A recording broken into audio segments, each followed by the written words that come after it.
दोस्तों हम पढ़ रहे थे इस्लामिक मोड ऑफ़ फाइनेंसिंग, उसके बाद हमने पढ़ा trade based mode of financing. आज हम देखेंगे कि सलम क्या होता है और सलम के बारे में सबसे पहले हम इसकी आउटलाइन देखेंगे कि सबसे पहले हम इस लेक्चर के अंदर क्या पढ़ेंगे, सलम का बैकग्राउंड देखेंगे, व्हाट इज़ सलम, सलम क्या होता है, पर्पज़ ऑफ सलम, सलम का मकसद क्या होता है, मेन फीचर ऑफ सलम, सलम की क्या खसूसियात हैं, and the rule of valid सलम, वैलिड सलम के अंदर क्या क्या रूल्स शामिल हैं।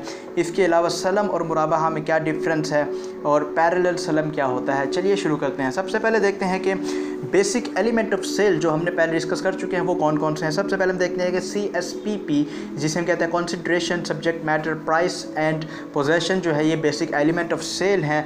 और Islamic banking and applied finance के अंदर जो मोड ऑफ फाइनेंसिंग है उसके अंदर जो trade based mode of financing है एंड उसकी जो टाइप्स हैं दो तरह की, जिसे सलम एंड इस्तिस्ना कहते हैं, ये बेसिक एलिमेंट ऑफ सेल से एग्जेम्प्टेड डिक्लेयर किए जाते हैं। उसकी वजह क्या है वो हम आगे पढ़ते हैं। अब हम देखते हैं कि सलम क्या है। सलम is basically sale transaction in which the payment is done in full in advance and delivery of good is done in future, यानी कि सलम के अंदर पेमेंट एडवांस होती है और डिलीवरी बाद में होती है, तो ये सलम कहलाता है। अगर हम देखें कि वैलिड सलम क्या होता है और इसको कंसीडर करें कि वैलिड सेल के साथ इसका क्या रिएक्शन है, तो इस वैलिड सलम के अंदर एक कॉन्ट्रैक्ट होगा जैसे कि सेल के अंदर होता है। सब्जेक्ट मैटर जो है वो फ़िलहाल नहीं होगा, क्योंकि सब्जेक्ट मैटर से मुराद हमारा मटेरियल जो है वो फ्यूचर में मिलेगा हमें। प्राइस होगी जो अभी एडवांस में पे की जाएगी, एंड देन पोजेशन होगा, पोजेशन वो है फ्यूचर में होगा। Two basic elements of the sale जो है वो सलम में मौजूद नहीं है, इसी वजह से सेल को जो है एलिमेंट्स ऑफ सेल जो हैं वो उसके हिसाब से सलम को एग्जेम्प्ट करार दिया गया है। पर्पज़ ऑफ सलम हम देखते हैं कि सलम का पर्पज़ क्या है। ये बेसिकली अगर हम देखें जो हमारे फार्मर्स होते हैं जो कि क्रॉप्स या फसलें उगाते हैं, उनके पास फसलें मौजूद नहीं होती, लेकिन उनको फसलें ग्रो करने के लिए मशीनरी या खादें वगैरह ज़रूरत होती हैं, तो हम उनको पेमेंट करते हैं। पेमेंट दरअसल इस बुनियाद पे करते हैं कि हम उनसे वो फसलें ख़रीदेंगे, तो ये वही दरअसल सलम का कॉन्ट्रैक्ट होता है कि हम आपको आज पेमेंट कर रहे हैं और उसके बदले में आप हमें फ्यूचर में वो प्रोडक्ट हमें देंगे। ये बेसिकली सलम का पर्पज़ है, सलम का इस्तेमाल है। इसके साथ ही जो to meet the need of the traders and imports and export of the business, यानी कि इम्पोर्ट एंड एक्सपोर्ट बिज़नेस के अंदर जो रिक्वायरमेंट हो फंड्स की, उसको भी सलम के ज़रिए फुलफ़िल किया जा सकता है, यानी कि आज पेमेंट करने के बाद कल को आप डिलीवरी ले सकते हैं, जिसे हम एडवांस पेमेंट कहते हैं सिंपली। अब हम देखते हैं कि वैलिड सलम यानी कि रूल ऑफ वैलिड सलम क्या होता है। सबसे पहली चीज़ तो ये है कि सलम के अंदर जो पेमेंट है वो आपकी एडवांस में होगी, और नेक्स्ट चीज़ ये है कि जो हमारे पास जो प्रोडक्ट है वो होमोजीनियस होनी चाहिए, यानी कि जिस प्रोडक्ट के मुतालिक सलम कॉन्ट्रैक्ट हो रहा है उसी के मुतालिक जो है पेमेंट हो, और इसके अलावा दूसरी प्रोडक्ट के लिए अलग सलम होगा। इसके अलावा जो है हमारे पास वो जनरलिटी ऑफ सोर्स है, यानी कि सोर्स हमारा जनरल होना चाहिए। डेट एंड डिलीवरी प्लेस जो है वो मेंशन होना चाहिए कॉन्ट्रैक्ट में, और इसके साथ ही जो है general availability at the time of contract, यानी कि टाइम ऑफ डिलीवरी के दौरान जो है उस चीज़ की मौजूदगी होना ज़रूरी है।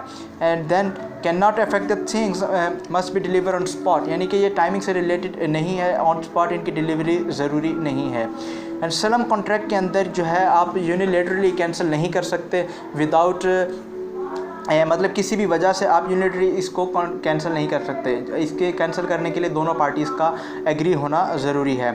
इसके अलावा आप जो है सेलर से कुछ अमाउंट सिक्योरिटी की भी ले सकते हैं एज ए मतलब मॉर्टगेज या किसी भी तरह से सिक्योरिटी के तौर पे आप ले सकते हैं। अब हम देखते हैं कि पैरेलल सलम क्या होता है। पैरेलल सलम बेसिकली जो है ये सलम की टाइप नहीं है। ये सलम इस तरह से है कि एक सलम आपने एक किसी बंदे से किया हुआ है कि मैं आपसे पेमेंट ले रहा हूँ और आपको फ्यूचर में एक चीज़ दे दूँगा, फिर आपके पास रकम आ जाती है, आप उस रकम से एक बंदे को पैसे देकर उससे एक कीमत क्या नाम है प्रोडक्ट परचेज़ कर लेते हैं, और फिर बाद में वही प्रोडक्ट आप उसको सेल भी कर सकते हैं उस वाले प्रीवियस आपके क्लाइंट को। तो पैरेलल सलम बेसिकली ये जो है it is an arrangement by the buyers to sell the commodity, ये एक म्यूचुअल अरेंजमेंट का नाम है। ये दो सलम हैं जो एक साथ चलते हैं आपस में और ये आपस में म्यूचुअल अरेंजमेंट करती हैं। Buyer can sell commodity to other person on सलम बेसिस, और buyer can not sell until he gets the possession, यानी कि बायर उस वक्त तक कोई चीज़ नहीं बेच सकता जब तक कि वो उसकी पोजेशन ना ले लेता है। पैरेलल सलम के जो है उसकी दो कंडीशन है उसको अलाउ करने के लिए। जो सबसे पहली चीज़ है वो है कि सलम ट्रांजैक्शन जो है वो एक पर्सन के साथ नहीं हो सकती। एक सलम जो है एक पर्सन के साथ एक टाइम में एक सलम होगा, यानी उसी के साथ आप पैरेलल सलम नहीं कर सकते। एंड द नेक्स्ट चीज़ है कि ये डिपेंड करती है ऑन ईच अदर, यानी कि सलम जो है, सलम की जो ट्रांजैक्शन है वो आपस में एक दूसरे से डिपेंड नहीं करती, ये सिर्फ डिपेंड करती है उस पर्सन पे जो पैरेलल सलम लेकर चल रहा है। जी दोस्तों, ये था सलम का कॉन्सेप्ट। अब हम देखते हैं कि इस्तिस्ना क्या होता है। इस्तिस्ना बेसिकली एक ऑर्डर है कि एक ऑर्डर का नाम है कि आप किसी मैन्युफैक्चरर को एक ऑर्डर दें कि वो आपके बिहाफ पे एक कमोडिटी को प्रोड्यूस करे, तो इसको हम इस्तिस्ना कहते हैं। यानी कि आपने एक ऑर्डर दिया है। बेसिकली इस्तिस्ना is an order of manufacturing something for your requirement. अब इस्तिस्ना की जो मेन फीचर है वो क्या है? It is basically particular type of सलम which relates only to the manufacturer. यानी कि ख़ास बात यह है कि ये मैन्युफैक्चरिंग गुड्स के साथ रिलेटेड इस्तिस्ना इसको कहा जाता है। इसके अंदर नेसेसरी स्पेसिफिकेशन जो है वो ज़रूरी है प्रोडक्ट की, और कि प्रोडक्ट जो है स्पेसिफाइड होना चाहिए, डिफाइंड होना चाहिए। इसके अलावा जो प्राइस है वो फ़िक्स होनी चाहिए, और वो मुख्तलिफ उसकी पेमेंट मैथड डिफरेंट हो सकते हैं, इंस्टॉलमेंट में हो सकती है, डेफर्ड हो सकती है। इसी तरह जो मैन्युफैक्चरर है उसके पास ऑप्शन है कि वो या तो अपना रॉ मटेरियल इस्तेमाल करे या अपना मार्केट से इस्तेमाल करके वो अपनी प्रोडक्ट जो है वो बना सकता है। तमाम स्पेसिफिकेशन जो है वो म्यूचुअली एग्रीड अपॉन होनी चाहिए, यानी कि उसके ऊपर दोनों पार्टीज़ की रजामंदी होना ज़रूरी है। अब हम देखते हैं कि जो हमारे पास इस्तिस्ना है उसकी टाइम ऑफ डिलीवरी के हवाले से हमारे पास क्या हिदायत है। तो सबसे पहले कि ये कि time fixing of delivery time is not necessary. Delivery time जो है वो ज़रूरी नहीं है। बायर जो है वो उसको टाइम को फिक्स कर सकता है, उसके बाद जो है वो जो आपका कॉन्ट्रैक्ट है वो इनवैलिड हो जाता है। और प्राइस ऑफ इस्तिस्ना में भी tied up with the time of delivery, यानी कि टाइम ऑफ डिलीवरी के हिसाब से आप जो है प्राइस को टाइड अप कर सकते हैं। अब हम देखते हैं कि डिफरेंस बिटवीन इस्तिस्ना एंड सलम। इस्तिस्ना और सलम के दरमियान डिफरेंस क्या है। सबसे पहले जो डिफरेंस है वो है सब्जेक्ट मैटर का, यानी कि मटेरियल का। सलम के अंदर मटेरियल कोई भी हो सकता है जिसकी आप एडवांस पेमेंट कर देते हैं और चीज़ खरीद लेते हैं। इस्तिस्ना के अंदर सिर्फ मैन्युफैक्चरेबल प्रोडक्ट होंगे, यानी कि जिनकी मैन्युफैक्चरिंग हो सकती है। सेकंड नंबर पे प्राइस है। प्राइस यानी पेमेंट मेथड। पेमेंट मेथड के अंदर जो है फिक्स्ड एंड एडवांस जो है वो आप सलम के अंदर करते हैं, और इस्तिस्ना के अंदर जो आपकी पेमेंट मेथड है वो कोई भी हो सकता है, इंस्टॉलमेंट, डेफर्ड या ऑन द स्पॉट। इसके बाद जो डिलीवरी है, डिलीवरी जो है वो time of delivery is essential in सलम। सलम के अंदर टाइम ऑफ डिलीवरी बहुत ज़रूरी है, एंड इस्तिस्ना के अंदर टाइम ऑफ डिलीवरी ज़रूरी नहीं है।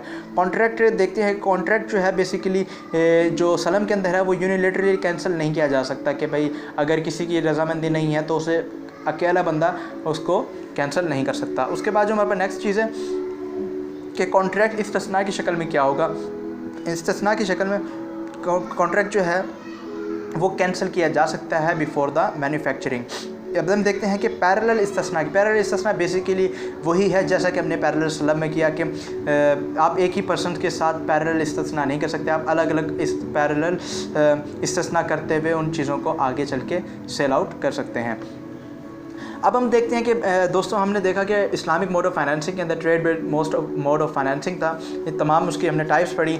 अब हम देखते हैं कि इसकी जनरल एप्लीकेशन जब दी जाती है तो उसके अंदर क्या प्रोसीजर शामिल है। तो सबसे पहले जो हमारे पास जो शामिल है वो सबसे पहले कि कुछ चीज़ें देखना शामिल ज़रूरी है यहाँ पे कि टू टाइप्स ऑफ रेवेन्यू यहाँ पे क्या चीज़ें हैं कि या एक्सपेंस हमारे पास जो है वो किस तरह के होते हैं ट्रेड बेस्ड फाइनेंसिंग में। सबसे पहले होता है रेवेन्यू एक्सपेंस, जिसके अंदर हमारा परचेजिंग ऑफ रॉ मटेरियल है और वर्किंग कैपिटल रिक्वायरमेंट वगैरह, वेजेस, सैलरीज वगैरह शामिल हैं। एंड देन हमारे पास है capital expense, that is fixed asset, land, building and operation. And trade based modes of financing will be proposed as per the customer needs and nature of the business. इसके अलावा हम देखते हैं कि application of सलम and इस्तिस्ना जो हम देंगे तो इसके अंदर कितने स्टेप्स इन्वॉल्व होंगे। तो सबसे पहला स्टेप ये है कि मास्टर एग्रीमेंट करना ज़रूरी है between the bank and the client. तो ये उनके दरमियान एग्रीमेंट होगा कि हम क्या नाम है म्यूचुअली आपस में एक एग्रीमेंट कर रहे हैं with the relevant documents which are required. Second step is the सलम इस्तिस्ना कॉन्ट्रैक्ट। एग्रीमेंट के बाद एक कॉन्ट्रैक्ट होगा कि क्या वो सलम का कॉन्ट्रैक्ट होगा या इस्तिस्ना का। तो depending upon the nature, the सलम के अंदर जो है एडवांस पेमेंट होगी और इस्तिस्ना के अंदर कोई भी इंस्टॉलमेंट का तरीकाकार हो सकता है। यह हमारा सेकंड स्टेप होगा एप्लीकेशन का। थर्ड स्टेप के अंदर होता है कि डिलीवरी ऑफ मटेरियल, कि डिलीवरी ऑफ मटेरियल सलम के हिसाब से क्या नाम है जो डिलीवरी है वो आपको फ्यूचर में करनी होगी। इसके अलावा जो इस्तिस्ना है, इस्तिस्ना के अंदर डिलीवरी आपकी जो है वो प्रोडक्शन के बाद आपको मिल जाएगी। फोर्थ स्टेप है कि अपॉइंटमेंट ऑफ एन एजेंट, एक एजेंट को अपॉइंट किया जाएगा। वो एजेंट जो है बेसिकली बैंक के बिहाफ पे जो है वो चीज़ों को, रॉ मटेरियल को परचेज़ करेगा। एंड देन फिफ्थ स्टेप है, फिफ्थ स्टेप के अंदर वही चीज़ के कन्फर्मेशन ऑफ सेल, यानी कि जो एजेंट है उसको कंफर्म करेगा कि उसने वो चीज़ ख़रीद ली है और वो उसको रिसीव कर ली है या वो आगे सेल को मज़ीद प्रोसीड करने जा रहा है। तो ये जो है ये बेसिकली किसका होगा, ये एजेंट का होगा। और एजेंट कस्टमर भी हो सकता है, क्लाइंट भी हो सकता है। तो इस हवाले से ये एजेंसी एग्रीमेंट में डिफाइंड होगा कि आपका एजेंट कौन होगा। अगर आपका एजेंट क्लाइंट है तो बेसिकली क्लाइंट को आप एक इन्वेस्टमेंट अमाउंट भी दे सकते हैं, और इंसेंटिव फॉर क्लाइंट जो है वो बेसिकली यही है कि आप कोई एक्स्ट्रा अमाउंट क्लाइंट को दे रहे हो एज ए एजेंसी फ़ी, तो इसे हम इंसेंटिव फॉर क्लाइंट कहते हैं। अब हम देखते हैं कि मिनिमम सेल प्राइस जो है वो किस तरह से कैलकुलेट होता है। मिनिमम सेल प्राइस के अंदर जो चीज़ें शामिल है हमारे पास, सबसे पहले चीज़ तो डिसबर्समेंट अमाउंट शामिल है कि आपने कोई अमाउंट डिसबर्स की। उसके बाद जो है हमारे पास एजेंसी फ़ी शामिल है जो आपने क्लाइंट को या एजेंट को पे की। दैन कार्बोर रेट शामिल है, दैन अदर फिक्स्ड अमाउंट जो कि आपने सेट किया गया हो। इसके साथ ही हम देखते हैं कि स्कोप ऑफ इस्तिस्ना का स्कोप क्या है। बेसिकली इस्तिस्ना के ज़रिए हम जो है रियल स्टेट फाइनेंसिंग कर सकते हैं, यानी कि बिल्डिंग, कमर्शियल पर्पस या रेजिडेंशियल को कॉन्ट्रैक्ट हम इसके ज़रिए इंडिवर कर सकते हैं। इसके बाद ही जो गवर्नमेंट प्रोजेक्ट्स हैं, डैम, एयरपोर्ट, स्टॉक यार्ड वगैरह, उसके अंदर इस्तिस्ना के लिए हम फंडिंग कर सकते हैं, फाइनेंसिंग कर सकते हैं। इस तरह financing of plant, building and machinery या फैक्ट्री वगैरह या जितने भी एसेट्स हैं उनके लिए हम फाइनेंसिंग कर सकते हैं। होटल्स एंड हॉस्पिटल के लिए कर सकते हैं। Modern BOT, build operate transfer के लिए भी हम जो है